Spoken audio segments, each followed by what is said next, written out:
আসসালামু আলাইকুম রহমতুল্লাহি ওবরকাতুহু। সম্মানিত দর্শক, বর্তমান সরকারকে সবাই ফেসবুক মার্কা সরকার হিসেবে অভিহিত করছেন।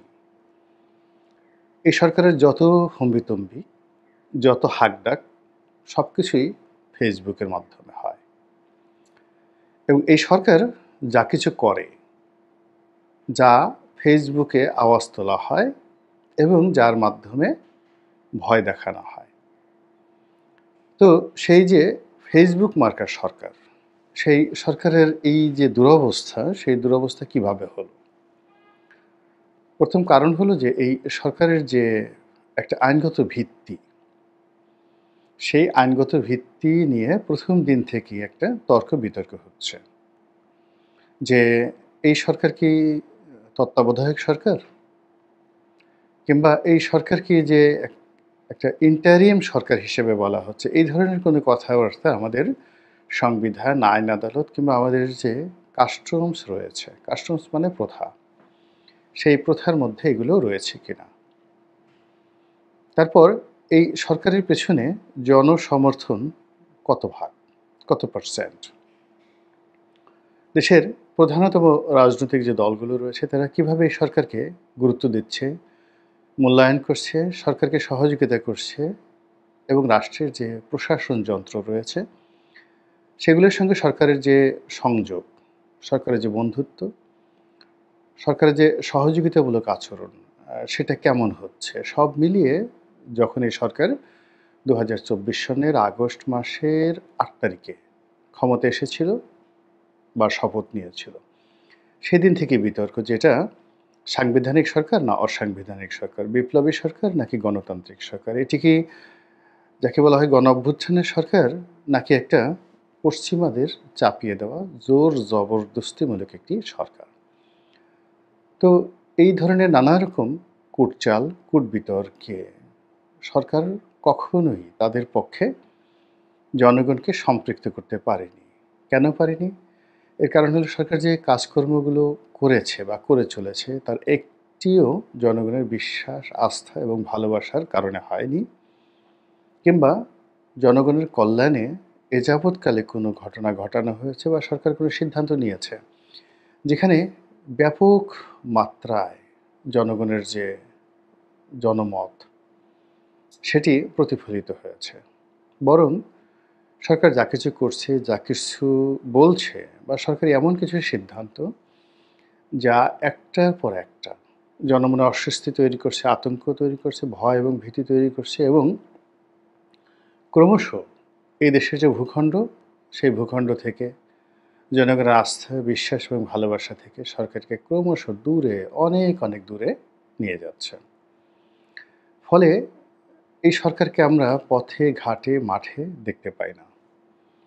এই সরকারের কণ্ঠস্বর আমাদের যে বাংলা সাহিত্য, কৃষ্টি, কালচারের সঙ্গে কখনো সুর মেলায় না। তারা এসে জাতিসংগীত পরিবর্তন করার কথা ভাবল, সংবিধান ছুঁড়ে ফেলার কথা বলল।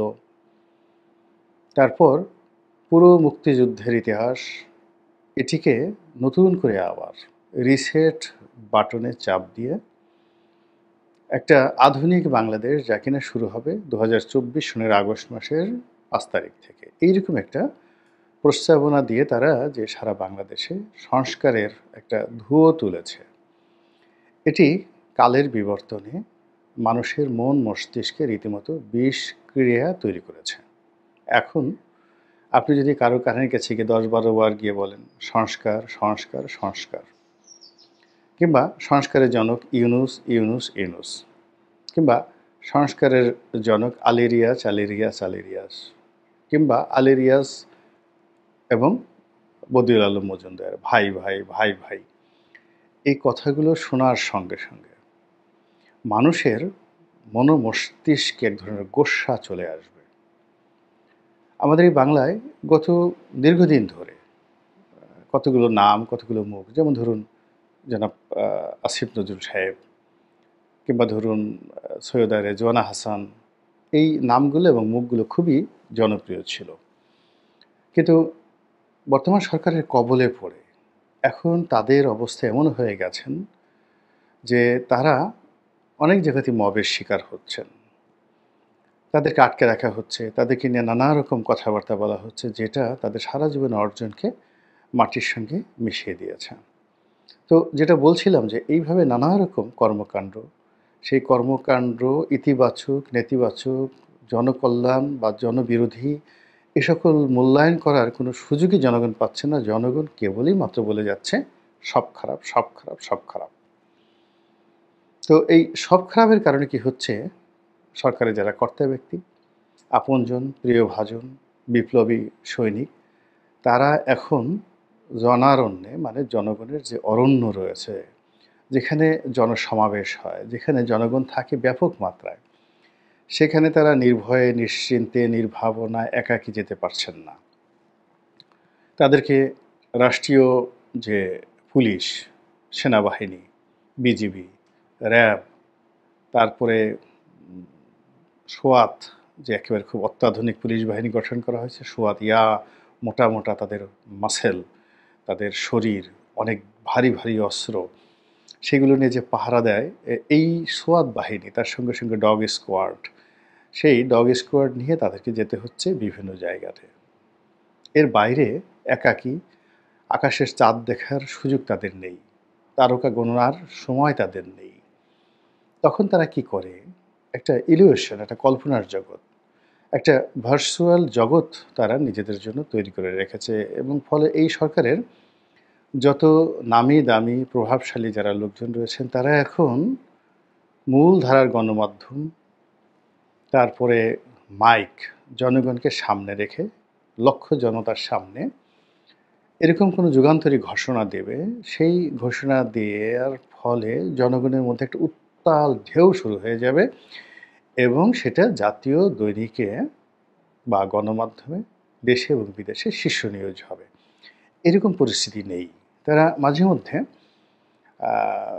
ছোট ছোট জনসমাবেশে উত্তেজনাকর কিছু বক্তব্য দেন, কাউকে উদ্দেশ্য করে গালিগালাজ করেন, নেতিবাচক কথাবার্তা বলেন এবং সেগুলো গণমাধ্যমকে উত্তাল করে, জনগণকে বিক্ষুব্ধ করে এবং এতটা বিক্ষুব্ধ করে যে জনগণ তাদের সেই যে বিপ্লবী ভাই যারা জুলাই আগস্টের বিপ্লব যুদ্ধ, তারা যেভাবে ট্যাঙ্কের সামনে, বন্দুকের সামনে জীবনের মায়া ত্যাগ করে দাঁড়িয়ে গিয়েছিল ঠিক একটি বছর আগে, এক বছর পরে এখন এই যে বিপ্লবীদের কথা শুনে নতুন বিপ্লবী তারা উত্তাল হয়ে যাচ্ছে, নতুন একটা বিপ্লবের কথা বলা হচ্ছে।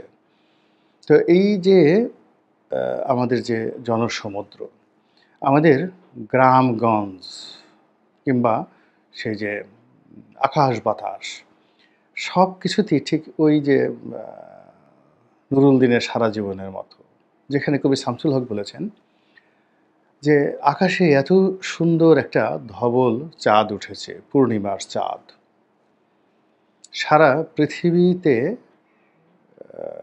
বা যে অংশে এই গোলার্ধে এই চাঁদ আলোকিত করছে, এই পূর্ণিমার আভাতে সারা পৃথিবী এই অংশটি, যে অংশে চাঁদ উঠেছে, ঝলমল ঝলমল করছে। আমাদের এই বঙ্গে সেই চাঁদের নিচে রয়েছে ৬৮,০০০ বা ৭৩,০০০ গ্রাম গঞ্জ, শহর, নগর, বন্দর। এবং এই চাঁদ যখন উঠেছে তখন রাজনীতির বিষ বাষ্পে সব কিছু তছনছ হয়ে গেছে। ঠিক সেই সময়টিতে যখন মানুষের মন বিষে ভরে গেছে, তখন নীলক্ষার বুকে এত বড় চাঁদ কেন সেই উদিত হলো, এটা নিয়ে কবি শামসুল হক প্রশ্ন করেছেন। ঠিক তদ্রূপ এই বাংলায় ঠিক একই অবস্থা বিরাজ করছে নুরুল দিনের সারা জীবনের যে কবিতা, সেই কবিতার কাহিনীর মতো করে। তো এখন যেটা বলি সেটা হলো যে এখন এই যে জনসমুদ্র, সেই জনসমুদ্রে গোল হয়ে বসার সময় এসেছে, কাছাকাছি এসে ভাগাভাগি করার সময় এসেছে, একে অপরের দুঃখকে ভাগ করে নেওয়ার কথা বলার সময় এসেছে। ঠিক সেই সময়টিতে সরকারের সঙ্গে, বিপ্লবীদের সঙ্গে, জনগণের সঙ্গে দূরত্বর সৃষ্টি হয়েছে এবং সেই দূরত্বের মাঝে এসে একটা কল্পনার শক্তি বাসা বেঁধেছে এবং সেটি হলো সামাজিক মাধ্যম, ফেসবুক। এই সরকারের হর্তাকর্তা প্রায় সবারই ফেসবুক রয়েছে। সেখানে জনাব ডক্টর মোহাম্মদ ইউনূস, তার যে সকল কুশীলব রয়েছেন তারা, যে সকল বিপ্লবী যারা রয়েছেন তরুণ এবং যুবক, তারা সবাই তাদের যে মনের বেদনা, মনের কষ্ট, মনের দুঃখ, তাদের আশা আকাঙ্ক্ষা, আদেশ নির্দেশ সব কিছু তারা ঢেলে দেন কোথায়? ফেসবুকে। Lakh lakh share, lakh lakh like, comment, আর সেটা দেখে তারা মনে করেন যে মাই গড, এ কি হলো? এত জনসমর্থন নিয়ে পৃথিবীতে কোনো সরকার কি গঠিত হয়?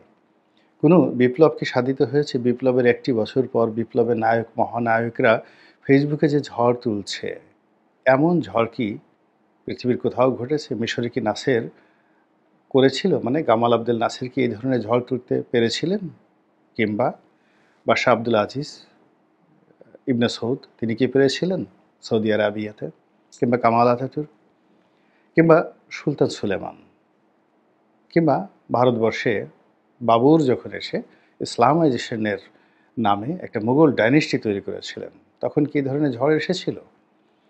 যারা এই ফেসবুক কেন্দ্রিক নায়ক মহানায়ক, তাদের বক্তব্য হলো যে না না না, এটা সম্ভব নয়, আমরাই যেটা করছি সেটা সর্বশ্রেষ্ঠ এবং এটাই মহান, এবং তারা ফেসবুকের মাধ্যমে নির্দেশ দিচ্ছেন এটা হবে।